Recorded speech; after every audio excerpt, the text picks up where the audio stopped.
Hello green മീഡിയസിലേക്ക് സ്വാഗതം. ബബബ 11 ദിനങ്ങൾ പിന്നിട്ട് 12ാം ദിനത്തിലേക്ക് കടന്നിരിക്കുകയാണ്. ഈ ഞായറാഴ്ചയും മികച്ച രീതിയിലുള്ള ഒരു കളക്ഷൻ സിനിമയ്ക്ക് നേടാൻ കഴിഞ്ഞു. സ്റ്റഡി കളക്ഷനാണ് സിനിമയ്ക്ക് കഴിഞ്ഞ 3 ദിനങ്ങളിൽ നേടാൻ കഴിഞ്ഞിരിക്കുന്നത്. ഏകദേശം 65-70 ലക്ഷം രൂപയോളം ബോക്സ് ഓഫീസിൽ നിന്ന് നേടാൻ കഴിയുന്നു. 715 ഷോകളാണ് സിനിമയ്ക്ക് ഇന്നലെ മാത്രം ട്രാക്ക് ചെയ്യപ്പെട്ടത്.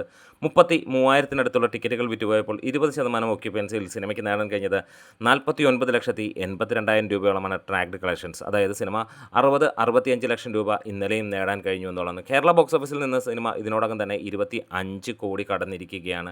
വേൾഡ് വൈഡ് ആയിട്ട് 45-50 കളക്ഷനാണ്. വലിയ താമസമില്ലാതെ സിനിമ 50 കോടി ക്ലബിലേക്ക് കയറുമെന്നുള്ളതിന് സംശയമില്ലാതെ തന്നെ നമുക്ക് പറയാൻ കഴിയും.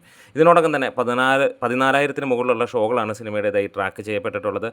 13,56,000-ഓളം ആളുകൾ ഈ ഒരു സിനിമ കണ്ടു എന്ന് തന്നെയാണ് പറയുന്നത്. 35% സിനിമയുടെ തിയേറ്റർ ഓക്യുപ്പൻസിയായി വന്നിരിക്കുന്നത്. എന്തായാലും ഈ ഒരു സിനിമ സ്റ്റഡി കളക്ഷനോട് പോവുകയാണ്. കനത്ത ഡീഗ്രേഡിങ്ങിനെ അതിജീവിച്ചുകൊണ്ട് തന്നെ സിനിമ മുന്നോട്ട് പോകുന്ന ഒരു കാഴ്ച നമുക്കിവിടെ കാണാൻ കഴിയുന്നു.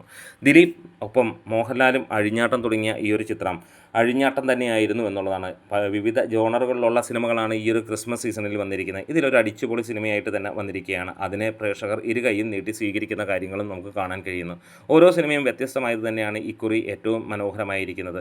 വന്ന സിനിമകൾക്കെല്ലാം തന്നെ മികവും അതേപോലെ തന്നെ മികച്ച രീതിയിൽ വിജയവും നേടാൻ കഴിയുന്നു. എന്താണെങ്കിലും ഈ ഒരു സിനിമയുടെ വിജയം നമുക്ക് കാത്തിരുന്ന് കാണാം. വീഡിയോസ് ഇഷ്ടമായെങ്കിലും ഒന്ന് സപ്പോർട്ട് ചെയ്ത് തരാം. അതേപോലെ തന്നെ ഈ സിനിമ ഇതുവരെ കാണാത്തവരാണെങ്കിൽ ഒന്ന് കണ്ടു നോക്കുക. അപ്പോൾ കണ്ടവരാണെങ്കിൽ നിങ്ങളുടെ അഭിപ്രായങ്ങൾ പറയുക.